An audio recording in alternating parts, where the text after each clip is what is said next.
Hey, welcome to episode 43 of the Undiscovered Games video podcast, where we take a look at the lesser-known board games of the world and share those with you. It's been a little while since I featured a Stefan Dorra game, so for episode 43, let's discover his cult classic called Intrigue. Now, this game seems to have a little bit of a following behind it, but it's still, I would consider, an undiscovered game that not as many people know about, and it's definitely one to check out if you like negotiation games or if you like mean, cutthroat games.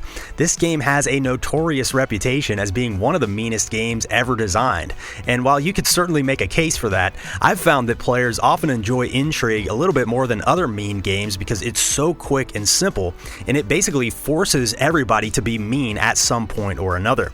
Intrigue removes all the extra rules and goals that you often find in bigger negotiation games and strips everything down to the basics. In fact, I consider Intrigue to be a filler game. It's only about a 30 to 45 minute game. The rules are very simple and straightforward. This is a super easy game to learn and teach. You could even play this with kids. I think this is a very versatile type of negotiation game that could appeal to lots of different audiences if you're okay with how mean it is.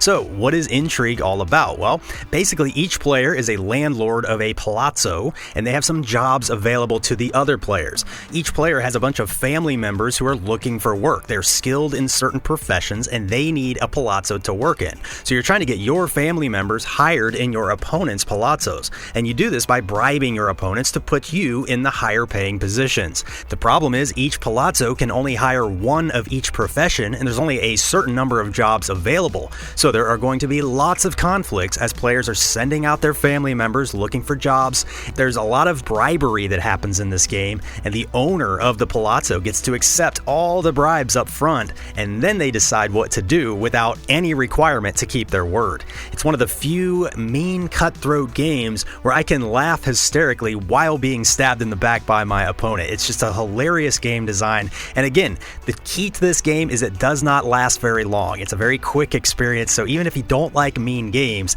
I think this is one to check out because it's such a memorable gaming experience.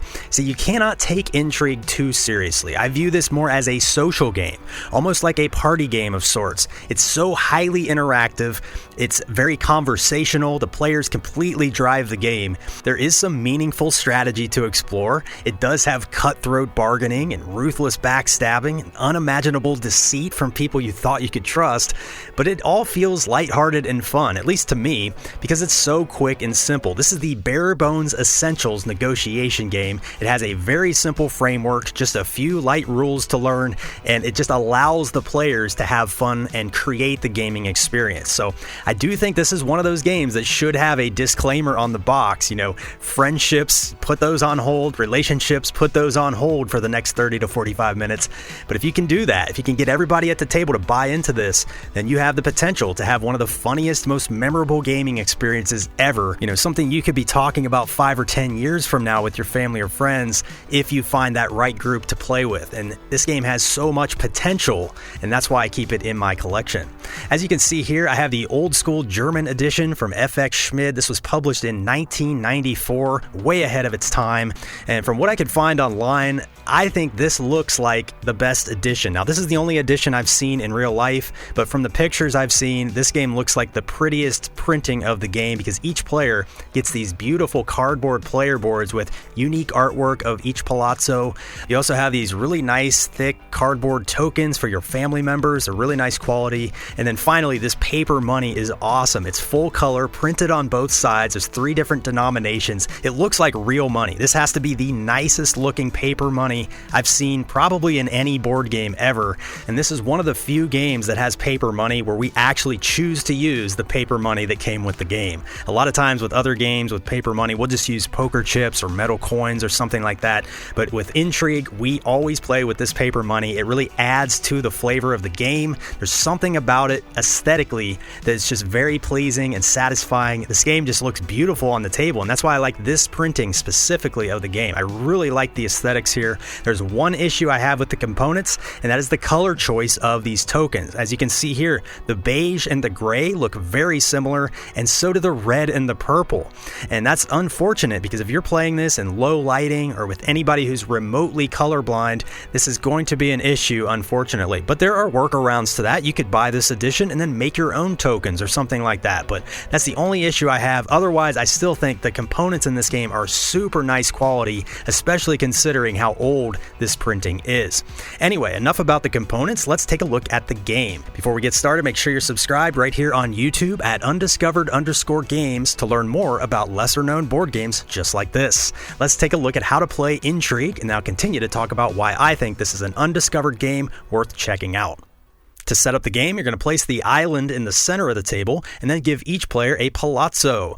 Also give each player their matching family member tokens in their player color. There should be 10 of these tokens, 2 of each profession.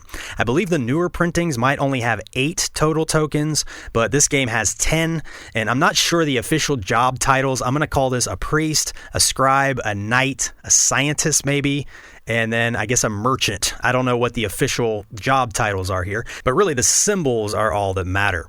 Then you're going to give each player $320,000 in cash to start. Everybody starts off rich, yes, and this is easily distributed here as 2 bills of each denomination. Now the palazzo shows 5 jobs. Each job pays a different amount. As you can see, we have a $10,000 job. This space here is a $30,000 job. The middle space is a $100,000 job, etc., etc. Now the tower heights match the job salaries, which is a nice visual aid. They're different heights, and it's worth noting that other printings of the game have a slightly different palazzo layout than this game. Anyway, each job space can only hold 1 family member token. Also, each palazzo can only hold 1 of each job type. So for instance, if a priest works here, another player cannot also have a priest working here in a different job. That would cause a conflict. More on that later. The bottom area of your player board is called the park. Think of this as like a little holding area or a waiting room, if you will, where the other players will be sending their family members to my palazzo to apply for a job, and they place their tokens here in the park, and they all kind of hang out in the park until it's my turn, and then I will assign them the jobs. Finally, this island in the center is where your family members will be banished whenever they lose a conflict. Again, more on conflicts later in the video. Throughout the game, players always take their turns in clockwise seating order, so you'll choose a start player and go clockwise from there. The turn order always stays clockwise, and that's one of the biggest parts of the strategy in this game, so keep that in mind going forward. A game lasts 6 rounds. A round is every player taking a full turn. A turn consists of 3 steps. First, you collect income. Second, assign jobs, and third, you'll send your family members out to find work. I'll go over each step in detail here in a moment, and again, it's worth noting that there are some differences in the other printings of the game. This edition lasts 6 rounds. I think some other editions only last 5 rounds. Regardless, after the final round, everyone gets to collect income one final time, and then the player with the most money will be the winner. Now, the easiest way to show you how to play Intrigue is just to walk you through a couple turns. Now, the first round of the game is a little different because the palazzos are all empty. It kind of takes a minute to get them filled up. So let me just fast forward to a game in progress after players have played a couple rounds, and I'll walk you through a couple of these game turns. So here we are. We're in a 4-player game. It's my turn, and I'm the blue player here. Step 1 is simply collecting income from any of my workers that are currently employed. So here I have a blue knight in this palazzo on the $100,000 job. And then my scientist is over here in this palazzo earning $10,000. So I begin my turn collecting this $100,000 and this $10,000 for a total of $110,000 from the bank to start my turn. Step 2 is the meat of the game. This is assigning jobs. This is where I now look in my park of my palazzo, and I need to deal with any players who have their tokens in my park. These are their family members looking to work in my palazzo. As you can see, the beige player had placed a priest here, and the red player put their scribe down here. So it's up to me, the landlord, if you will, to decide the fate of this priest and this scribe. The first thing I have to do is check my palazzo to see if it already has a priest or a scribe working here. I can only have one of each job type.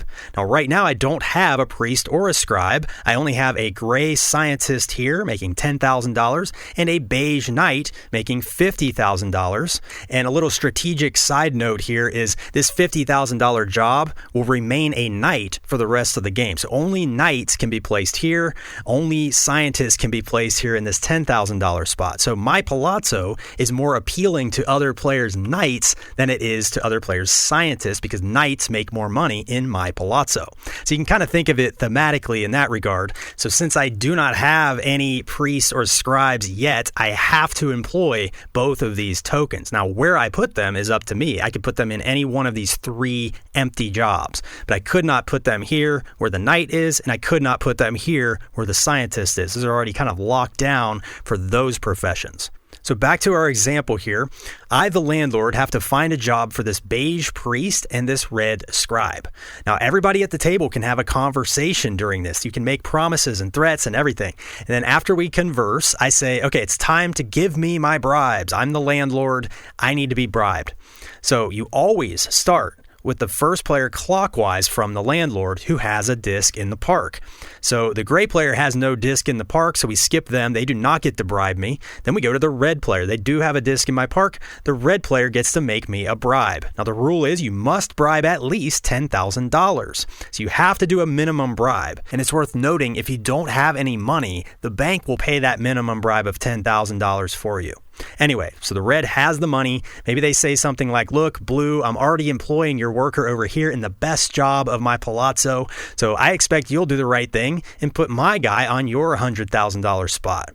And I know you have to hire me somewhere during this round, so I'm going to offer you $50,000 right now to put me on the $100,000 job. Then I, the landlord, maybe do a counter offer like, no, I need at least $100,000 to go on that big spot. And if you do that, I'll give you priority over anybody else for the rest of the game or something like that. The red player comes back and says, I'll tell you what, I'll give you $70,000 for that $100,000 job, and I will never remove your blue worker from this high-paying job in my palazzo. So I say, you know what? You have a deal. So I take Red's $70,000 bribe and I pocket that money. Red does not get that money back. I get to keep that money. And this is where the game gets really good because I don't have to do anything yet. I'm not bound by anything that I just promised Red. Because now what I have to do is I have to go to the next player in clockwise order who's looking for a job here. And that's the beige player. So I say, beige, what's your bribe going to be?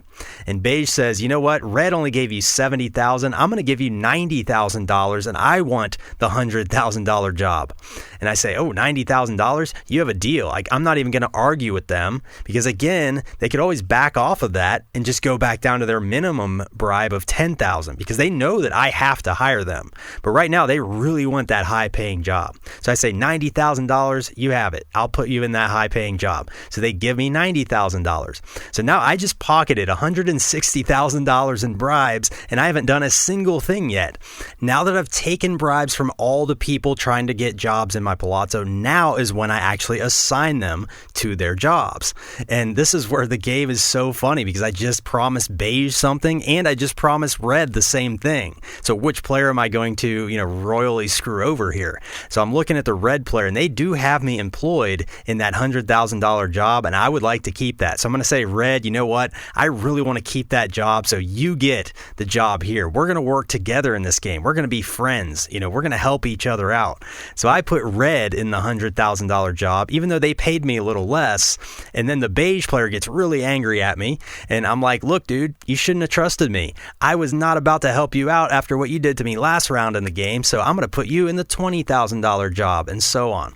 So beige is my enemy right now. Red is my ally right now. But that could very likely change in the next couple turns because the alliances and the power balance always is shifting in this game. And that's what makes it so much fun. And we haven't even gotten to the conflicts yet. That's coming up next. But first, let's finish out my turn. So that was step 2 of my turn, which is assigning jobs.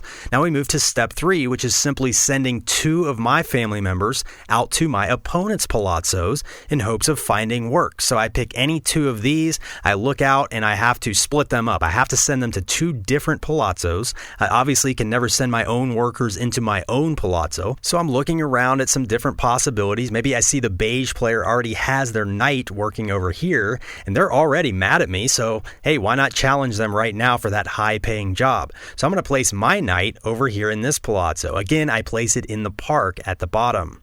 Then I notice this palazzo does not have a merchant working there yet, so maybe I place my merchant over here in hopes that no other players send merchants here, and maybe I'll get automatically hired when it gets around to that point in the game. But we'll see how it plays out. So for now, that's the end of my turn. That's the last thing you do on your turn, is sending your workers out. So after my turn, then it goes to the next player in clockwise order. So that's the gray player. So first they start with step 1, collecting income. They take their money from these workers, which are already employed. They take that money from the bank, and then they proceed to step 2, which is assigning any workers in their park to their palazzo. So let's see how this will play out. They see red has a scribe, but beige also has a scribe, and then I have my blue knight. Now I'm going to show you how to handle conflicts. So first of all, there's no scribe working in this palazzo yet, but you have a red and a beige both placing their scribes here. Now this is called an external conflict. External conflicts happen in the park when you have multiple workers of the same profession applying at the same palazzo. But that profession has not been hired yet at that palazzo. Furthermore, beige already has a knight working here. So my blue knight in this park also causes a conflict, but this one is called an internal conflict because that position has already been filled. There's already a knight working there, and now I'm coming in and challenging that knight for their position. So let's take a look at how gray would handle this situation. The rule states you must first resolve any non-conflict workers and give them their jobs. Then you would proceed to the external conflicts and decide how they get assigned. And finally, you would do the internal conflicts last and give them the jobs. So in this example, gray first looks to see, are there any non-conflict workers? The answer is no. If there were, they would assign those jobs first. So take the bribes and assign the jobs. Then they would move on to the external conflict between red and beige. External conflicts are resolved in clockwise seating order from the landlord. So first, red offers their bribe. Again, they must bribe at least $10,000. So let's say they say, here's $30,000. I don't care where you put me, just please hire me. If you hire me, I'll make sure to hire you in return when it's my turn. Go ahead and send a worker here. I'll make sure you get hired in my palazzo. So gray is like, okay, that sounds good. They take red's bribe. Now they turn to the beige player. Beige says, I'll give you $50,000 to hire me instead. I don't care where you put me. You just better hire me because I'm paying you more. Blue just screwed me over last time. Now here's what's funny. Gray knows they have a lot of power here. So they say to the beige player, look, make it $70,000 and you're definitely hired. The beige player is like, give me a reason to trust you. So the landlord's like, you know what? I see you have an upcoming conflict here with blue that I have yet to resolve. So if you give me that $70,000, I'll make sure you get hired and I'll be very friendly to you in that conflict. So gray has a lot of power in this example and they're using it. So beige is like, okay, here's my $70,000 bribe. You better be good to me. Gray pockets the money, and now gray decides who gets the job in this external conflict, red or beige. Only one can be hired here. So let's say gray remains true to their word and they do hire the beige player. But here they put him in a low paying job and they're like, you know what? You should have paid me more. Just be happy I hired you. Now the red player cannot also be hired here because it's the same profession. So they get banished to the island and they'll stay there for the rest of the game. So they lose that family member to the island. And that's how you resolve external conflicts. Now the gray player has to resolve the internal conflict between my blue knight and the beige knight already employed there.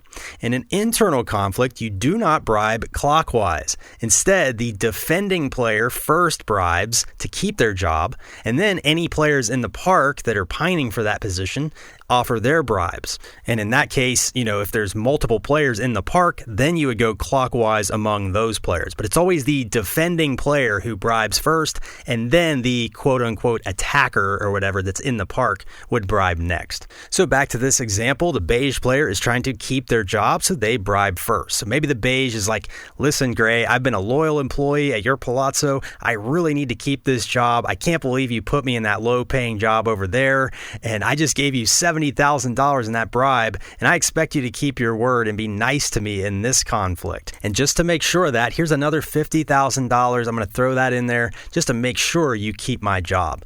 So the beige player pays a $50,000 bribe to the gray player, and now it becomes my turn, the blue player, to sort of counter that because I am the quote-unquote attacker. So I say, I really want Beige's job over there. I'm going to give you $40,000, and I promise you I will hire you in this $100,000 position next time you send a worker here. All you got to do is send your worker here to my palazzo, and I will guarantee you a $100,000 job. And the gray player's like, ooh, I really like the sound of that, but 40,000, that's not quite enough. I need at least 70,000 to even consider that. So I'm really looking at the gray player. I'm trying to see, are they true to their word? Are they going to keep their word or not? And I'm like, it's a risk, but I'm going to go for it. So I give them that 70,000. I'm like, you better hire me. So now that they've received all their bribes, now it's up to the gray player to make the ultimate decision. So either I am going to steal that job from the beige player, or the beige player will stay there. So the gray landlord is looking, and they're thinking about things, and they pick up my blue token with a big smile on their face, and they act like they're going to put me in the job, but then they send me to the island and they say, bye-bye, blue. And I'm like, grr, and I say bad words of anger. And then the beige player says bad words of joy, and there's laughs, and there's fist pounding on the table. And it's just such an immersive and funny game. I love everything about this game. So anyway, after the gray player resolves all the conflicts, then they do step 3 of their turn, which is just sending, 2 of their workers out to find work at the other palazzos. So the game just continues like this. You go round and round the table. Again, the game lasts 6 full rounds, a round being each player taking a turn. After the 6th round, players will gather income one final time, and then at the end of that, whoever has the most money wins. There is no official tiebreaker in the rulebook, which is kind of a bummer. That's one gripe I have with this game, because it's a very competitive game and there's no tiebreaker. So we were thinking maybe whoever has the fewest family members on the island could break the tie or something like that. If you have any ideas, drop them in the comments below. But like I said, the game lasts 6 rounds in my printing. Other editions of the game, it only lasts 5 rounds. And what we like to do is use a D6 and just give it to the start player, and every time it comes back to them to become the active player, they just move it up a pip on the die, and that helps you track the progress of the game. You can do it other ways too, but that's just a nice easy visual reference so everybody can see what round we're on. 2 little rules that I want to clear up. One is, if you have multiple internal conflicts, you always resolve those from least paying jobs to highest paying jobs. And then the other rule is something I mentioned briefly, and that is, if you're out of money and you need to make a bribe, you still can make that minimum bribe of $10,000, and that just comes out of the bank. So the bank will just pay the landlord that $10,000, but it'll never pay higher than that. You can't make like an outrageous bribe if you have no money. All right, and that's pretty much Intrigue. Now, this is another one of those games that you really have to experience it to understand why it's so much fun. Again, this is not going to appeal to everyone, but it's so quick, it's so simple that you might have more luck getting this game to the table than other mean games or other negotiation games. If your game group doesn't typically enjoy games like this, I would give Intrigue a try with your game group. A few episodes ago, I covered a game called Merchants of the Middle Ages, which is a mean negotiation game, but it also has lots of strategy, trying to move goods to cities, and you adjust the prices of the goods, you play a lot of cards, etc., etc. It's a bigger game with some really thinky decisions, but then those decisions can be instantly derailed if your opponents decide to backstab you. So I still find Merchants of the Middle Ages to be quite entertaining in a different way. I just think that it kind of leaves a bad taste in your mouth sometimes when you're doing all this work to strategize, and then your opponents come in and just knock it all down. Whereas Intrigue takes away all that extra stuff and makes the game entirely about the deal making. It's entirely about the backstabbing, the bribery, the deceit, the alliances you form and then instantly break, the lying to each other's face. That's Intrigue. It's all packed into this little 30 to 45 minute game with just, a few simple rules, and there's just no extra stuff to worry about here, and that's why I like it. And before I give you my rating, I want to discuss a few simple things that absolutely make Intrigue a good game for me. Even though there aren't a ton of rules, I feel like every single rule seems really important. Like, it really seems to matter as far as driving your decisions and understanding how to strategize here. You really have to recognize when you have leverage, when you don't. Look for for little openings to arise to sneak in and get a cheap job assignment. Just that simple rule that the landlord must hire you if you're the only profession there that hasn't been filled yet. There's no priest working there yet. Well, if I send my priest there, nobody else sends their priest, that landlord must hire me. So I could get by with just doing that minimum $10,000 bribe, knowing that they have to hire me. And that's one little rule to keep in mind. Another one is the clockwise order of the bribing. You can really use this to your advantage, and this is one of my favorite parts of the game because you really have to think about when you're going to get to make those bribes. And I love that the bribes are made one at a time. That's probably my favorite part of this game. I don't really know of any other negotiation game that uses this mechanism where, each player pays their full bribe one at a time to the landlord. The landlord can make all sorts of promises. The landlord keeps all that money, but is not required to keep any of the promises. It's so good. It's so funny. Stefan Dorra, way ahead of his time with this design. I just think Intrigue is a must-have in a game collection. Even if you don't play it a lot, just the promise of it sitting there on the shelf, knowing that it's bound to create some memorable board game moments, just the potential when I see that box sitting up on the shelf, I just smile knowing that it's sitting there ready to go whenever somebody's ready to play it. And I love games like that. I give Intrigue a 9 out of 10. I don't really have any big gripes about it other than it's highly group dependent, so it's definitely not going to get played as often. And also, I still consider this a filler game. And for me, it's hard to rate a filler game higher than a 9 when I compare it to the vast array of bigger games in my collection. But for what it is, Intrigue is awesome. I talk about the moments it creates. I have to share this story with you. In our most recent game of this, it was getting a little later in the game, and the red player had 3 of the $100,000 jobs locked in. And I was trying to convince everybody else, this is going to destroy us if we let him stay in those high-paying positions. Let's all work together and get him out of there. So I did my part. I gave my wife, his $100,000 space, ousted him, banished him to the island. And then I said to my wife, okay, now it's your turn. Let me get into your $100,000 job and we can oust him again. And so the red player knew that she wanted to get him out of there. So the red player gave her $150,000 to keep the $100,000 job. And I was like, no, this is crazy. So I went over top of that and I said, here's $200,000. Just get him out of there. He cannot keep raking in all this money. And so she got $350,000 in bribes. And then she looked me in the eye, smiled, and said, this is what you get for making me play this game again. She took my token and banished me to the island after I just gave her $200,000. So it was brutal, but I just had to laugh. And, that's a story that I'm going to tell for years to come because it just makes me laugh even now thinking about it.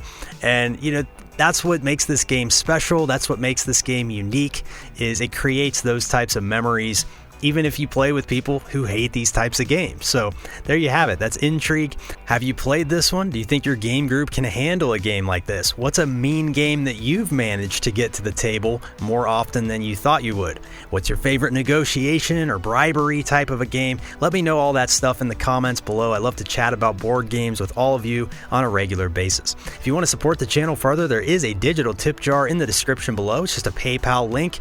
You can donate any amount you like. I do not expect that or anything, but it is one way you can help the channel. And apparently I'm also able to accept these super thanks or something on YouTube. I do not know how this stuff works on YouTube. I'm learning all this as I go, but I think the super thanks is down there below. If you do that sort of thing, that's another way you can help the channel. The best way to help my channel right now is just to subscribe right here on YouTube at undiscovered_games. Try to get some of your board game friends to subscribe as well, because as long as my subscribers keep going up, I'll continue to release content on a regular basis. You can also say hi to me over on Instagram. Give me a follow over on the IG, again at undiscovered_games. I post a lot of written reviews and cool pictures over there, so make sure you stay tuned on Instagram and YouTube. I'll be back with another great undiscovered game in a couple weeks. Thanks for watching, everybody. I'll see you on the next one.